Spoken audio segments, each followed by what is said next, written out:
राधा स्वामी दयाल की दया, राधा स्वामी सहाय, राधा स्वामी। प्यारी साध संगत जियों, भाइयों बहनों, बच्चों, जितने भी आप सत्संग लाभ के लिए उपस्थित हुए हो, शांति से बैठ के सत्संग लाभ उठाएं। सबसे पहले तो आपको आज का भाई दूज के त्यौहार की बहुत बहुत शुभकामनाएं। और वैसे तो लगातार ही ये चारों दिन ऐसे आए हैं जिनमें कभी छोटी दिवाली, फिर बड़ी दिवाली, फिर विश्वकर्मा डे और आज भाई दूज, भैया दूज जिसको कहते हैं। बड़ी खुशी से आपने दिवाली की मिठाई बांटी होंगी, दीप जलाए होंगे, खुशियां मनाई होंगी, बहुत हर्ष उल्लास से आनंद उठाया होगा। साथ साथ वो तो जैसा कि आपको बताया भी गया था, जानते भी हैं कि दिवाली का त्यौहार सबसे बड़ा त्यौहार है। हर त्यौहार का कोई ना कोई मकसद है, महत्व है, उसके पीछे संदेश है। चाहे वो किसी रूप में भी मनाया जाता है, लेकिन उसके बहुत कुछ हमें लाभ है। हमारे पूर्वजों ने बहुत सोच समझ के साथ इन त्योहारों के नाम रखे, व्रतों के नाम रखे, तिथियों के नाम रखे। किसी में व्रत, किसी में स्नान, किसी में पूजा, किसी में कोई और दूसरा तरीका। अलग अलग त्योहारों पे कोई भाई के लिए, कोई संतान के लिए, कोई पति के लिए, कोई घर में सुख शांति के लिए, कोई धन के लिए, कभी व्रत रखे तो कभी पूजा की, तो कभी हम कहीं बाहर देव को पूजने के लिए जाते हैं। सबके पीछे कोई ना कोई महत्वपूर्ण चीज होती है। भाई दूज का भी बहुत महत्व है। ये रिश्ता दूसरे देशों में इतना पवित्र नहीं है जितना हमारे देश में। भाई और बहन का इतना पवित्र रिश्ता है कि बहन भाई से इतना प्यार करती है, अपने पति से भी नहीं करती। जिंदगी जिसके साथ गुजारनी होती है, माँ बाप भाई का घर छोड़ के पति के घर में जाती है। अपने पुराने विचार, ख्यालात, समझ, जो भी संस्कार हैं उनको छोड़ के पति के संस्कारों को अपनाती है। लेकिन अगर कोई ऐसा अवसर आ भी जाए कि पति और भाई में से किसी एक को चुनना हो, तो हमारे देश में ये माताएं पति को छोड़ के भाई को चुनती थी। भाई और बहन का इतना गाढ़ा रिश्ता है, इतना प्रेम भरा हुआ है, इतनी उसके अंदर सच्चाई है। लेकिन आज अलग चीज है कि समय हर चीज को बिगाड़ देता है, परिस्थितियां हर चीज को बदल देती हैं, परंपराएं टूटती चली जाती हैं, उनमें किसी न किसी प्रकार की खामी, कमियां जब आती चली जाती हैं, तो जब हम उनको पूर्ण तरह से नहीं निभा पाते हैं, तो फिर उनमें विकृतियां शुरू हो जाती हैं और वो धीरे धीरे खत्म होती जा रही हैं, अब भी होती जा रही हैं। और भाई का भी ऐसा ही है कि अपनी बहन के लिए अपनी जान तक कुर्बान करने के लिए तैयार रहते हैं।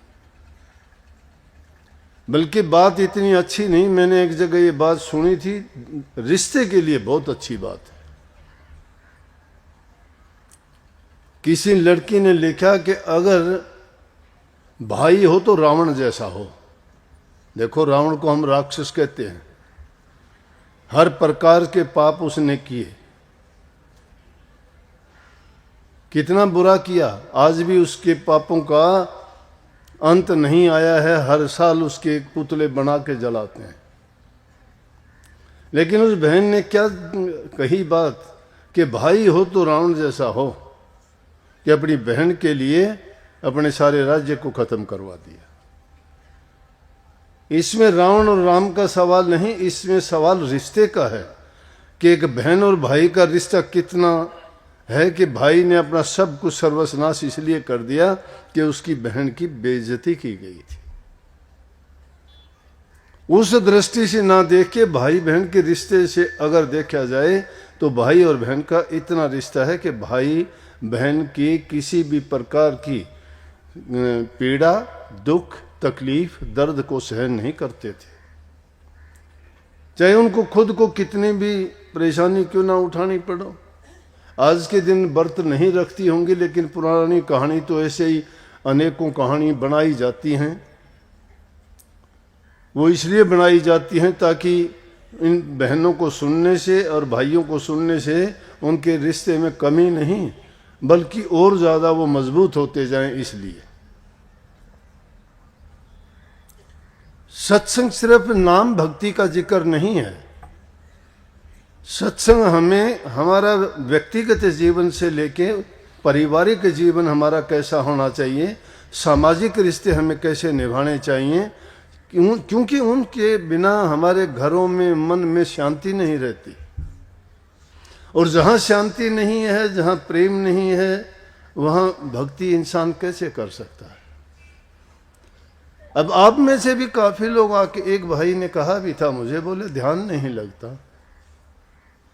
बोले जी ध्यान नहीं लगता, अब क्या जवाब दूं। 2 मिनट में सत्संग का कार्यक्रम था, ध्यान क्यों नहीं लगता। ज्ञान बढ़े गुणवान की संगत, ध्यान बढ़े तपसी संग की नहीं।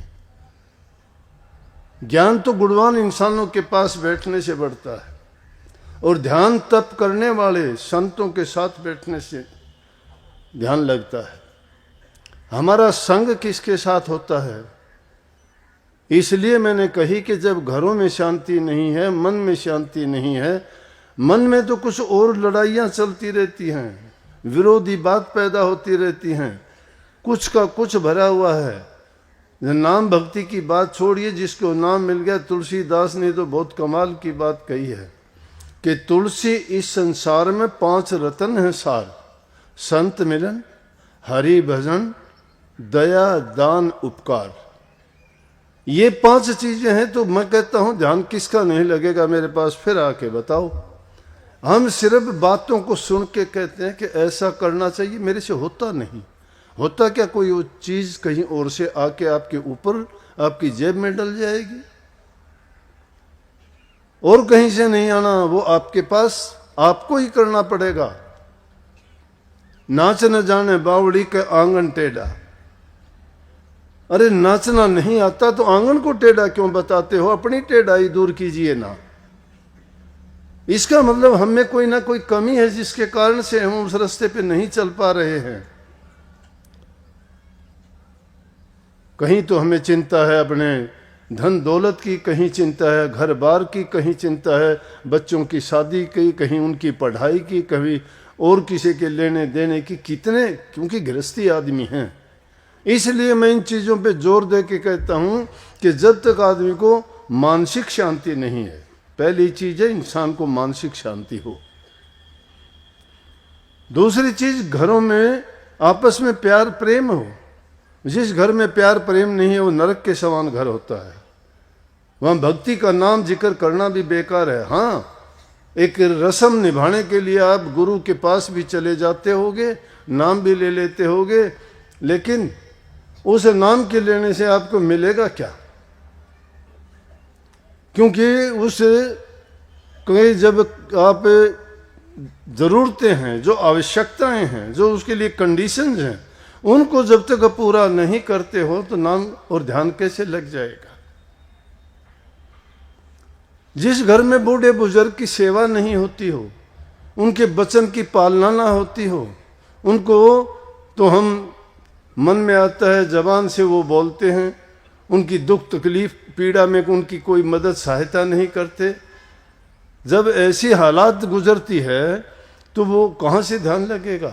ध्यान तो जब लगेगा, मैं कहता हूँ तुम बेशक नाम एक पल के लिए भी ना लिया करो, लेकिन अगर तुम नेक काम करते हो, घरों में प्यार प्रेम, बूढ़े बुजुर्ग की सेवा करते हो, सम्मान करते हो, उनको समय पर खाना देते हो, उनका हाल चाल पूछते हो, उनकी पीड़ा दर्द तकलीफ में शामिल होते हो, उनकी सब बातों पर अगर तुम उनके साझा करोगे, उनको कुछ देने लेने की जरूरत नहीं, जबान से भी अगर मीठा बोल दोगे तुम तो भी तुम्हें वो अपने आशीर्वाद से भर देंगे।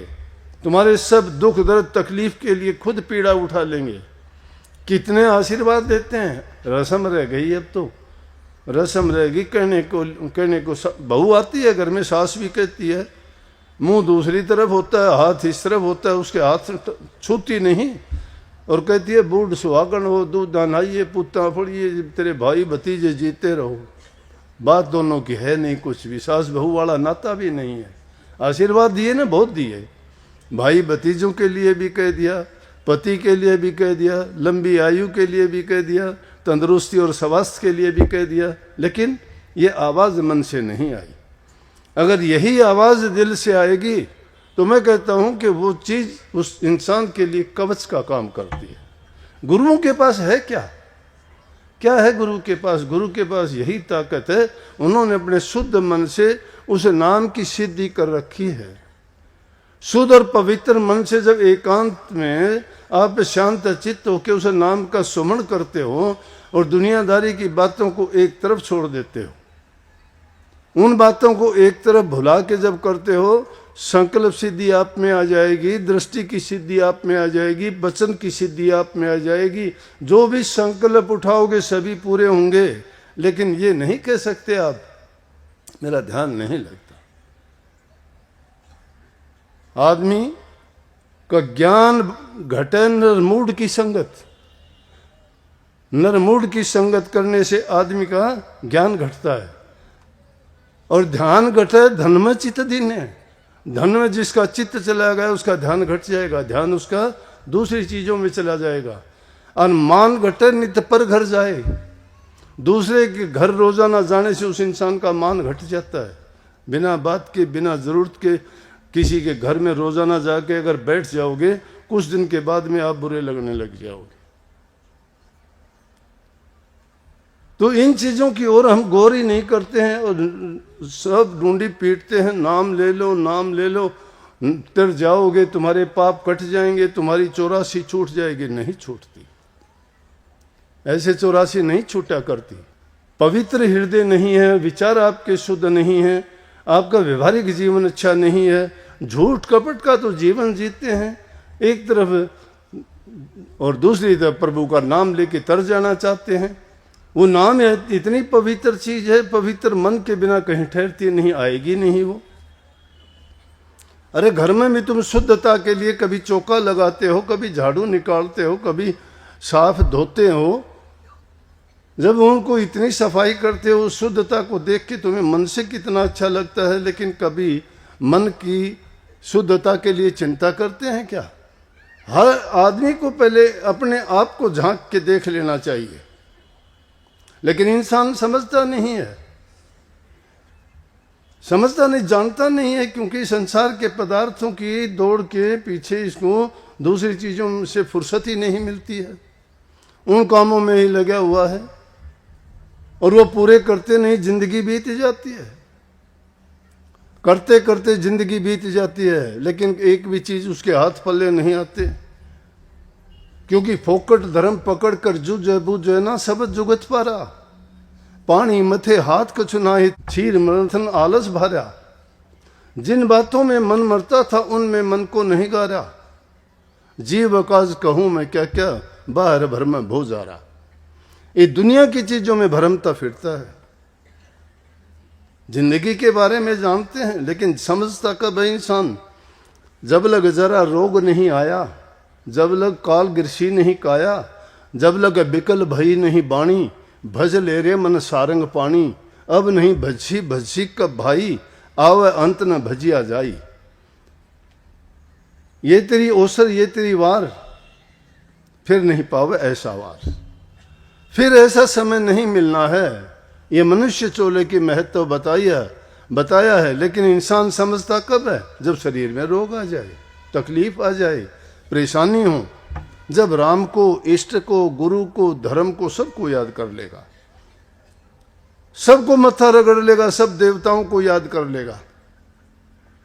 जब लग जरा रोग नहीं आया, रोग आ जाता है, पीड़ा आने पे बहुत याद करता है। अरे सुख में सुमन जब कर लेते तो दुख होता ही नहीं। और जब लग काल गिरसी नहीं काया, जब काल के ग्रास में आ जाते हो, तरह तरह की पीड़ा होती है, उसके ऐसी चीजें रोग आने से पहले, काल के धक्के चढ़ने से पहले तुम उस प्रभु के नाम का चिंतन किया करो, सुमन किया करो, ध्यान किया करो, और उससे पहले अपने जीवन को ऊंचा उठाओ।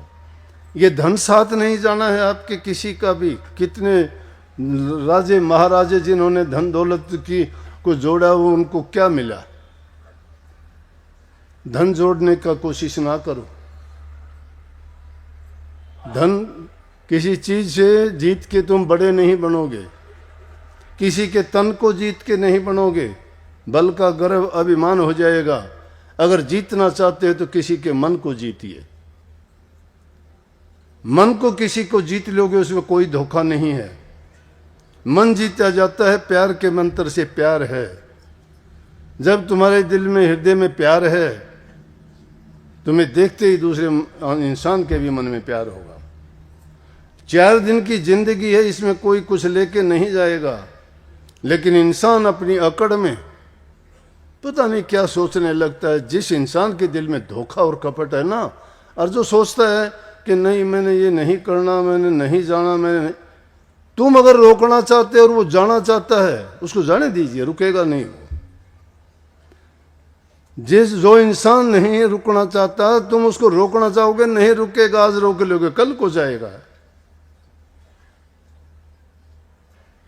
हम तो भक्ति की चीज को भी ऐसे सोचते हैं, दूसरे पे गुरु पे ही एहसान कर दो, गुरु पे एहसान करते। अरे कल्याण तुम्हारा होना है, गुरु का तो होना है, गुरु करेगा उससे होगा। सोचते क्या है हम? इंसान की अपने कामों के लिए तो बहुत अपनी बुद्धि को लड़ाता रहता है, बड़ी ऐसी ऐसी चालाकियां करता है, ऐसे ऐसी खोज निकालता है कि बाढ़ की खाल उतार देगा, लेकिन दूसरे के लिए सोचेगा कि वो कुछ भी नहीं है। अपने हित की बात जब इतना इंसान सोचता है, पर हित नहीं सोचता। तुलसीदास जी की बात कही थी ना अभी 2 मिनट पहले, कि अगर जीव कल्याण चाहता है तो उसको इन 5 चीजों को, ये 5 रतन सार हैं दुनिया में। संत मिलन आसान नहीं है, संत का मिलना। पाखंडी बहुत मिल जाएंगे, ठग बहुत मिल जाएंगे, लुटेरे बहुत मिल जाएंगे, ड्रामेबाज नौटंकी करने वाले बहुत मिल जाएंगे। बड़े तुम्हारे सामने आंख में चोली का खेल खेलेंगे, झूठी बातें झूठे फैला देंगे कपट।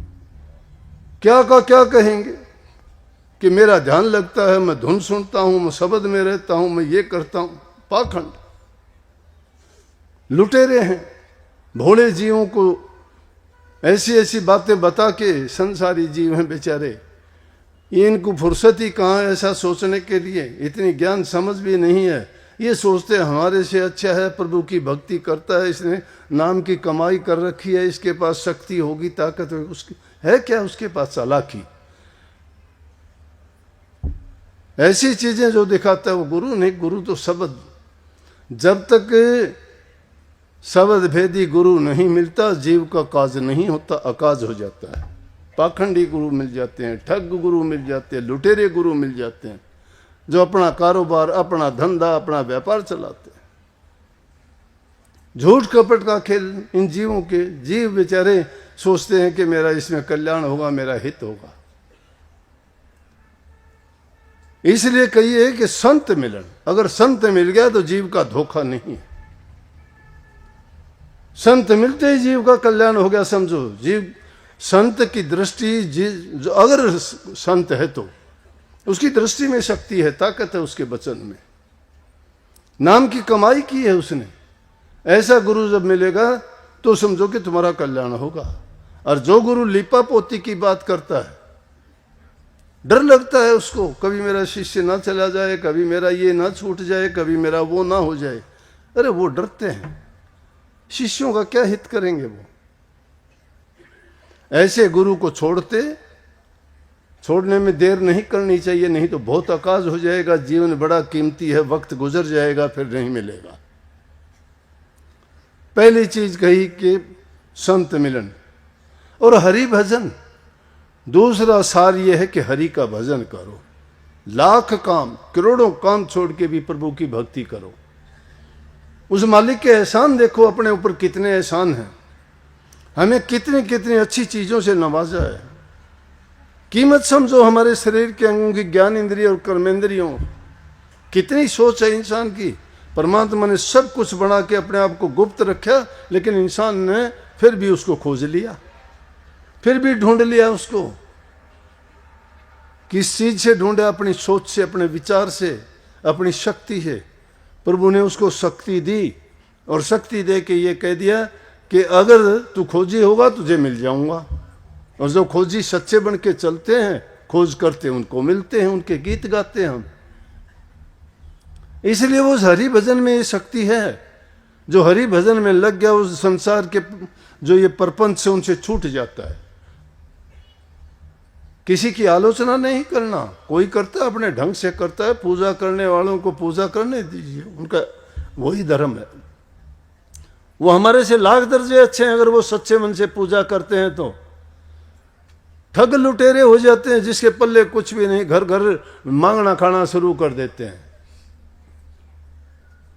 सत्संग नहीं जानते, नाम नहीं जानते, भक्ति नहीं जानते, ध्यान में बैठना तक नहीं आता कि ध्यान क्या करें, कैसे करें। क्यों कही स्वामी जी महाराज ने भक्ति करो तो गुरु की करना, मार्ग शब्द गुरु से लेना। शब्द मार्गी गुरु ना होवे तो झूठी गुरुआई लेवे। अगर शब्द मार्गी गुरु नहीं है तो झूठी गुरुआई है उसकी, जीव का कल्याण नहीं होगा। और झूठे गुरु की पक्ष को तजत न कीजिए वार। अगर झूठा गुरु है तो उसकी छोड़ देना चाहिए उसको, तुम्हारा नहीं तो आकाश होगा, हित है तुम्हारा उसमें। नाम के लिए नाम की कमाई करनी चाहिए, लाखों काम छोड़ के भी।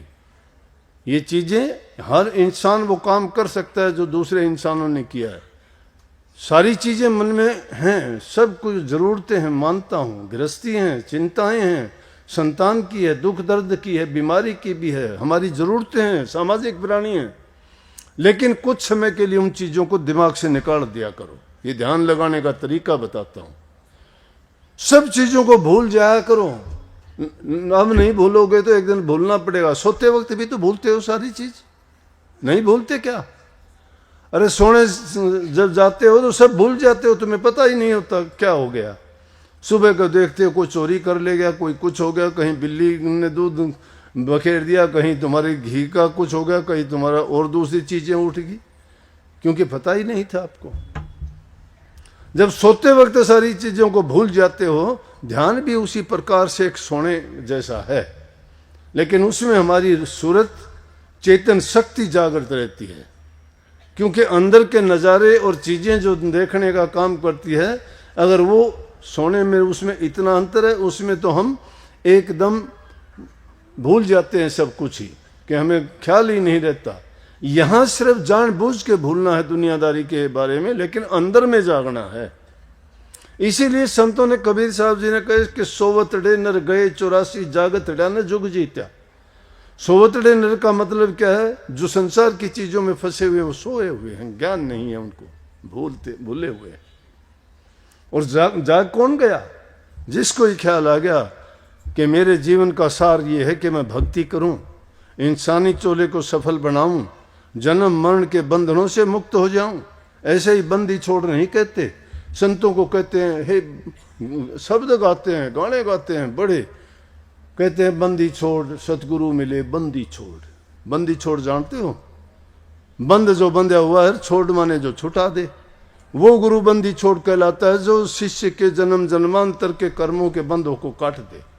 ये काल और माया में जकड़े हुए जीव हैं हम, लेकिन बंदी छोड़ सतगुरु जिस प्रकार से मुगलों में जहांगीर बादशाह के टाइम में छठे गुरु हरगोबिंद साहब हुए हैं, अर्जन साहब के बाद में। अर्जन साहब को तो बड़ी यातनाएं दे के ऐसा टाइम आया कि उन्होंने नदी में कूद के जल समाधि ले ली थी। उसके बाद छठे गुरु हरगोबिंद सिंह गद्दी पर आए। जहांगीर ने ग्वालियर के किले में 52 राजाओं को कैद कर रखा था। वो राजा बड़े खुश थे, वाह हमें कम से कम एक महापुरुष की संगति मिली है, उसके साथ रहने से रोजाना हम उनका सत्संग सुनते हैं, उनका सानिध्य मिला है, उनके दर्शन करते हैं, धन्य हो गए, प्रभु ने हमारे लिए किया। लेकिन दुख था उन राजाओं को, जब राजा की गद्दी पर थे, जब उनको ख्याल नहीं था कि इंसान की कीमत क्या होती है, दुख दर्द क्या होता है, कैद क्या होती है, तकलीफ क्या होती है, और उनसे छुटाने वाला कौन है? परमात्मा। इसलिए कहते हैं दुख में सुमन सब करे। दुख में इंसान सब सिमरन करते हैं, सुख में नहीं करता कोई भी। सुख में तो खुद खुदा बनते हैं। 52 राजा कैद में बैठे, किले में कैद कर रखे। हरगोबिंद साहब उनके बीच में रोजाना उनको सत्संग सुनाते हैं, प्रभु की महिमा गाते हैं, नाम की चर्चा करते हैं। उनके संस्कार पड़ गए, मन बदल गए। वो कहते हैं धन्य हो गए हम। लेकिन क्या हुआ कि जहांगीर को ऐसा रोग लग गया कि रोजाना किसी डॉक्टर से वैद्य से इलाज नहीं हुआ। रोजाना नए नए डॉक्टर वैद्य हकीमों को लेके आते, लेकिन किसी की दवा कारगर सिद्ध नहीं हुई। मियाँ मीर थे उस टाइम में, बहुत बड़े फकीर थे।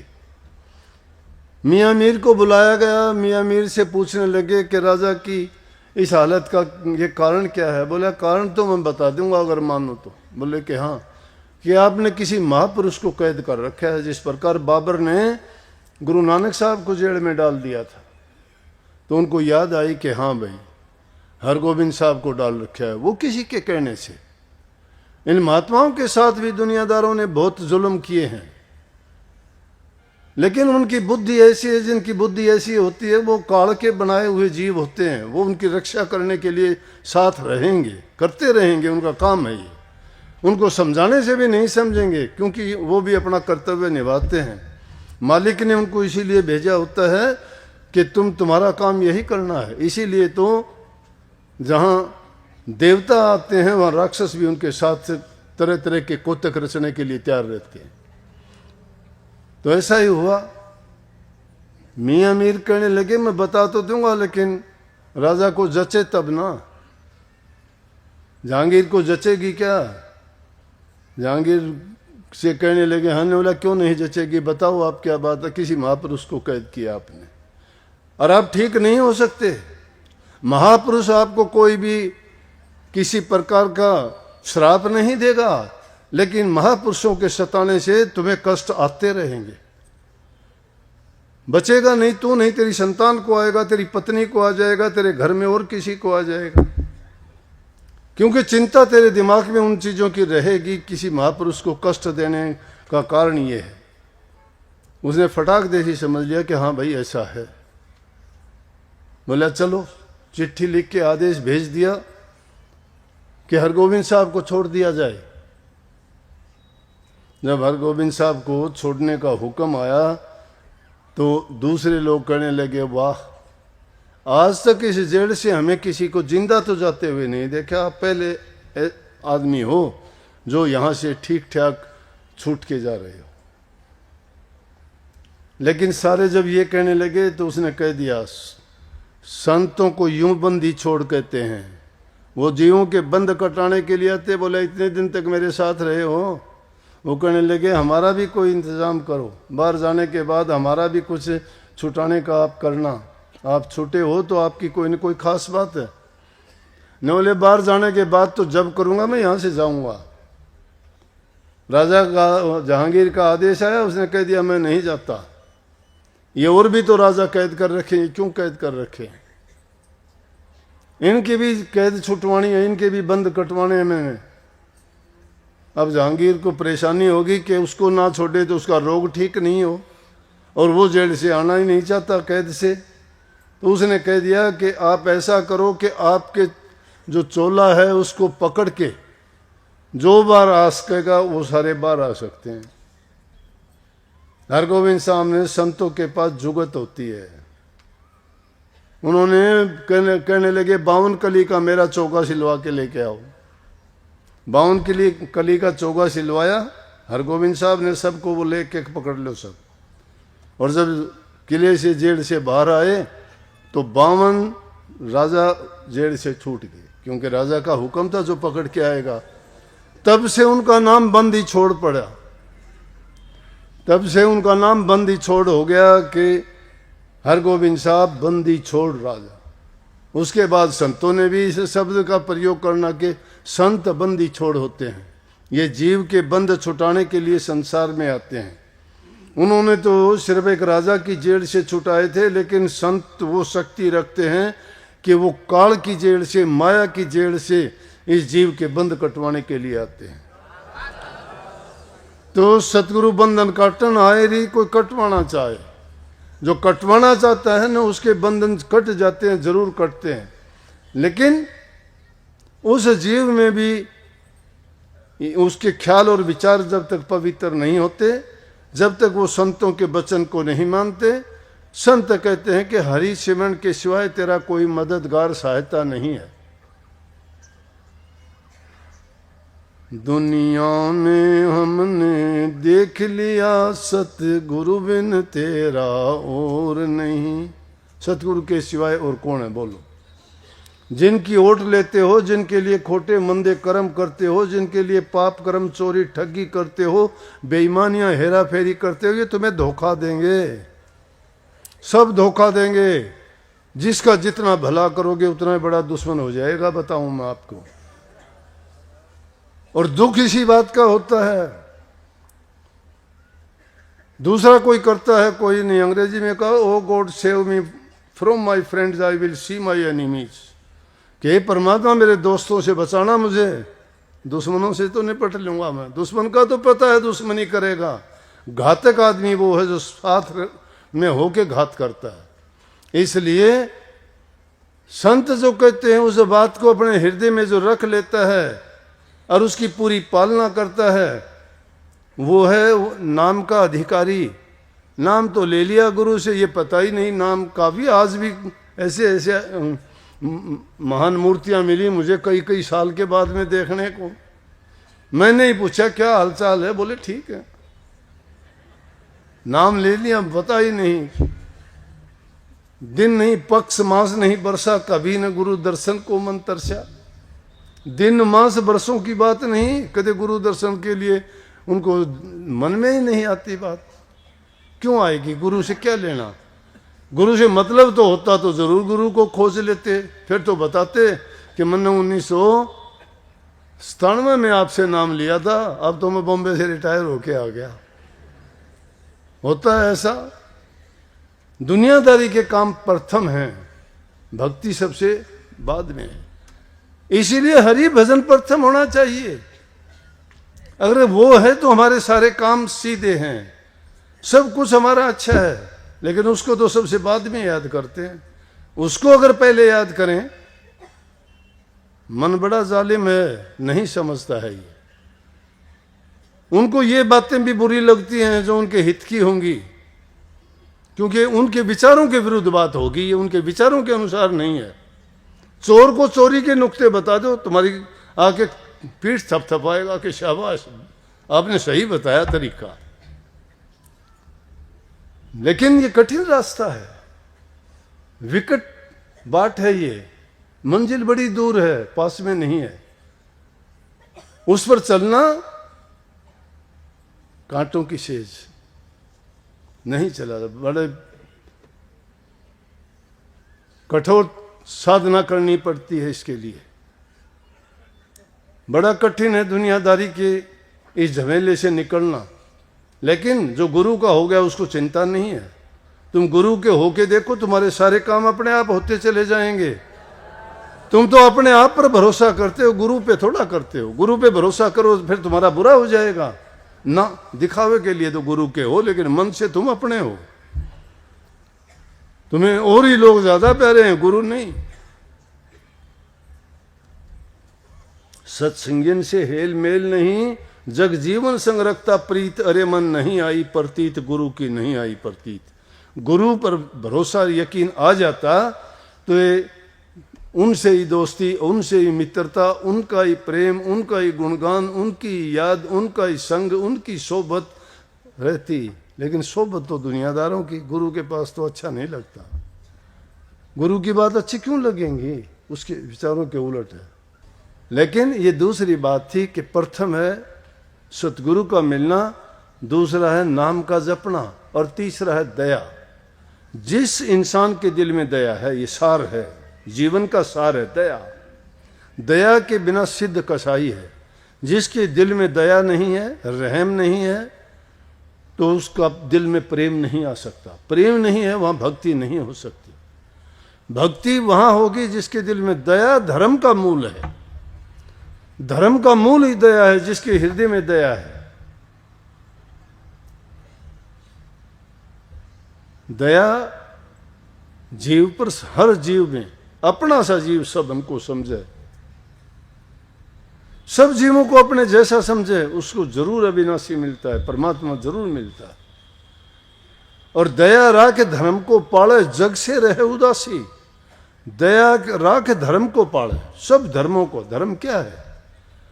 जिस जगह पे रहते हुए तुम अपने धर्म की पालना करो। पिता हो, बच्चों का लालन पालन, स्त्री की देख रेख, उनके लिए रोजी रोजगार, उनका पेट पालन का साधन, घर गृहस्थी के सारे काम, ये धर्म है पिता का। पुत्र का धर्म है पिता की आज्ञा का पालन करना, उनके कहे अनुसार काम करना। पत्नी का धर्म है कि घर गृहस्थी का काम अच्छी तरह चलाना, बच्चों को अच्छे संस्कार देना, अच्छी शिक्षा देना। ये उनके अलग अलग जो जिस जगह पर उसके धर्म की पालना ये है कि दिल में जिसके दया है धर्म की पालना करता है। और धर्म तो सब इनसे जुड़े हुए आते हैं। जिनके दिल में दया आ गई, बड़ों का इज्जत सम्मान करना, भूखे गरीब की मदद करना, उनकी सहायता करना जिसको दुख तकलीफ है, ये सब दया में। दया नहीं होगी तो किसकी मदद करोगे? पास से गुजर जाओगे, दया नहीं आएगी दिल में। रहम नहीं करते, जीवों को रोजाना काटते भी, उन लोगों के दिल में दया थोड़ी है। दुष्ट लोग हैं, उनसे तो इंसान का गला भी कटवा लो। इंसान को इंसान मार देगा क्या कोई? लेकिन मारते हैं लोग, क्योंकि दया नहीं है उनके दिल में। जिनके दिल में दया नहीं, रहम नहीं, प्यार कहाँ से आएगा? धर्म कौन सा है ये? कोई धर्म नहीं है। चाहे अगर किसी देवता को भी भेंट चढ़ाते हो, वो भी धर्म नहीं मानता मैं तो। जीव हत्या करके किस देवता को खुश कर लोगे? प्रभु के बनाए जीवों को अगर हत्या करके किसी देव को, किसी चीज को तुम मानते हो और उसको खुश करना चाहते हो, तो उससे खुशी नहीं मिलती। दुख की बात है। लेकिन करने वाले करते हैं, क्या करें? जो रीति रिवाज बना दी, लोगों को पता नहीं क्या लगती है। जो दया को रखता है, धर्म को पालता है। और जग से उदासी, जग से उदासी का मतलब इसको तो किराए का मकान समझो। दुनिया को सदा नहीं रहना, किसी ने भी चले जाना है। सबको, सबको जाना, एक भी नहीं रहेगा। सोचते हो ना, कबीर साहब कहते सोचे थे रहेंगे बहुत धन माल, कान अचानक गया गया, धरा धरा रह गया सबका सब धरा रह जाएगा। पता ही नहीं लगेगा कब संदेशा आ गया, कब चले गए। हिसाब किताब भी नहीं दे पाओगे, किसका लेना था, किसका देना था। ये भी नहीं पता होगे कहाँ छोड़ दिए, कहाँ कर दिए। घर वाले टटोलते फिरेंगे, पैसे तो थे, ये नहीं पता किसको दे गया, कहाँ रख गया। रहने वाले देखते हैं, ढूंढते हैं, उसका कोई मतलब नहीं। गया वो तो सांप जैसे कैचड़ी छोड़ के निकल जाता है, वो सांप जैसी हालत तो उसकी पड़ी रहती आती है, लेकिन सांप तो गया। वो जीव भी इसी प्रकार से इस शरीर को छोड़ के चला जाएगा, दुनिया को छोड़ के भी चला जाएगा। तो ये धोखे की दुनिया है।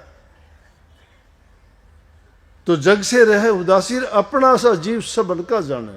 सब जीवों को अपने जैसा समझे, किसी को मन से, वचन से और कर्म से दुख ना दो। मन से किसी के बारे में गलत विचार, गलत ख्याल ना सोचो।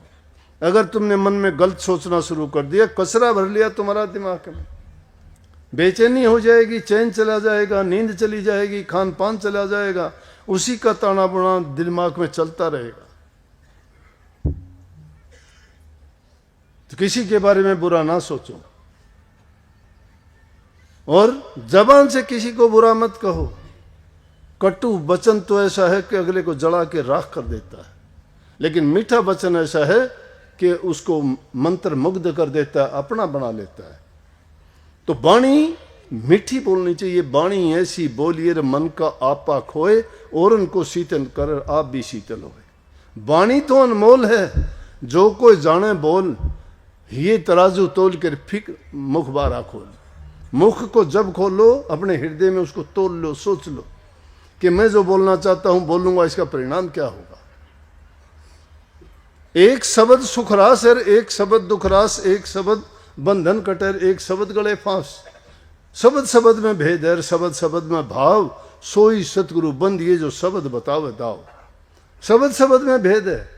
एक शब्द के कारण बेड़ियां और हथकड़ियां पड़ जाती हैं इंसान के हाथ में, और एक शब्द के कारण बेड़ियां और वो सारी की सारी छूट जाती है।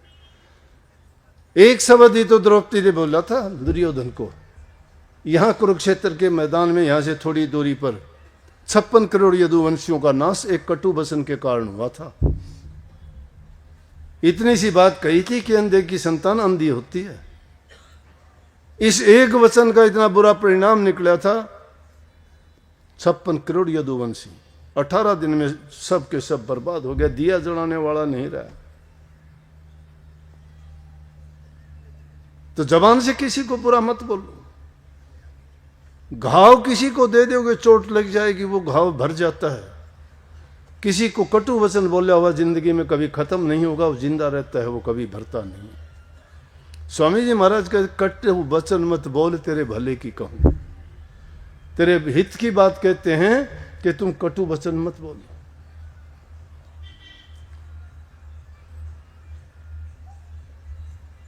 तो दूसरे जीव को अपना सा जीव समझो कि उसको दुख देते हो तो समझो कि ये पीड़ा तुझे हो जाए तो तेरी क्या हालत होगी। दूसरे को तुम बेइज्जती करते हो, तुम सोचो तेरी बेइज्जती अगर इस तरह हो तो तेरी क्या हालत होगी।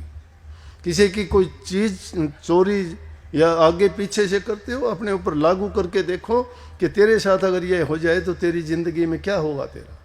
जो इंसान ऐसा सोचता है वो दूसरे इंसान को किसी प्रकार का दुख नहीं देगा। तो कबीर साहब कहते हैं कि इन चीज़ों को जो करता है, दया राख धर्म को पाले जग छे रहे उदासी, अपना सा जीव सबन का जाने ताहि मिले अविनाशी। सह कुशब्द, सह कुशब्द, अगर तुम्हें कोई कुशब्द कह देता है, बुरी बात कह देता है, सह कुशब्द वाद को त्यागे। वाद को, वाद विवाद, वाद को त्यागर छोड़े गर्भ गुमाना। वाद को त्यागना क्या है? अगर कोई गाली देता है, एक देता है तुम दो दोगे, तुम दो दोगे वो चार देगा, तुम वो चार देगा, तुम उसको थप्पड़ मारोगे, थप्पड़ मारोगे मुक्का मारेगा, मुक्का मारोगे लाठी मारेगी, लाठी से जेड़ी चलेंगी, जेड़ी से गोली चलेंगी, खत्म कहानी। बढ़ती चली गई ना, इसलिए कहा अगर राड का के बढ़ाना, राड बढ़ती चली जाएगी। इसलिए कही है कि सह कुशब्द, उस कुशब्द को सहन कर ले, बर्दाश्त कर ले, और वाद को त्यागे, वाद विवाद ना करे। अगर कोई कहता है कि ये बात ये, तो तुम अगर ना ऐसे नहीं है, वो कहेगा ऐसे है, तो इससे अच्छे नु कह देखे हाँ, उसको वाद विवाद करे नहीं, ठीक है, तेरी मान्यता तू मानता रहे, मुझे जो ठीक लगता हो मैं मानता हूँ। और छोटे गर्भ गुमाना, अभिमान इंसान को मरता है। अभिमान किस बात का रे? किस चीज़ का अभिमान है? सुंदर शरीर का है, कल को रोग हो जाए, लकवा हो जाएगा, तुम्हें उठाने वाला भी नहीं होगा, सुंदर शरीर गया। चेचक हो जाएगा, चेहरे पे फुंसियां दाग हो जाएंगी, कोई शक्ल देखना नहीं चाहेगा। आंखों का गुमान है, आंख फूट जाएगी, अंधे हो जाओगे, दूसरा कोई उठा के कहीं ले गया तो जा पाओगे नहीं, बैठे रहोगे, दुनिया क्या है पता ही नहीं लगेगा। उपकार भूल जाते हैं, परमात्मा का कितना सुंदर शरीर दिया, कितने अच्छे अंग दिए, कैसी कैसी चीज़ों से नवाजा, और फिर उसको भूल गए। फिर उसको क्यों नहीं याद करते?